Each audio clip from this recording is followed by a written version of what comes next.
Hello friends, myself Smita Ujjwal Nandalwar, Turner instructor of government ITI Yavatmal. आजच्या आपल्या टॉपिकचे नाव आहे machine 0 point. Machine 0 point CNC मशीनवरती ठराविक ठिकाणी सर्व ॲक्सिसकरिता एक मशीन 0 पॉइंट ठेवला जातो। या मशीनचा या वर्कचा हा मशीन 0 पॉइंट आहे। तसंच CNC लेथ मशीनवर हा एक मशीन 0 पॉइंट आहे।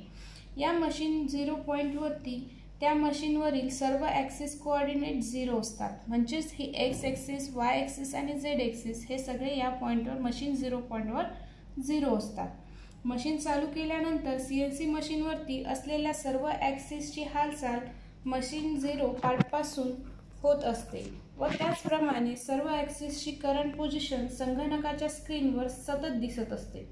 मशीनवरील कोणत्याही पॉइंटचे कोऑर्डिनेट्स काढण्यासाठी या मशीन 0 पॉइंटचा संदर्भ घेतला जातो। मशीन 0 पॉइंटचे ठिकाण हे त्या मशीनच्या उत्पादकाद्वारे ठरवले जाते।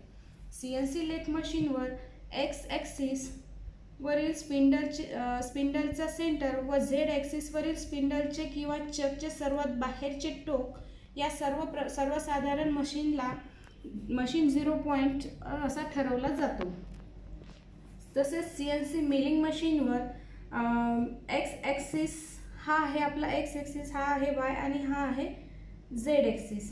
तसंच एक्स ॲक्सिससाठी टेबलच्या डाव्या बाजूची कडा ॲक्सिसवरील टेबलची बाहेरील कडा म्हणजेच बाहेरील कडा ही व झेड ॲक्सिसवरील टेबलवरील पृष्ठभाग या सर्वसाधारण मशीन 0 पॉइंट ठरवला जातो।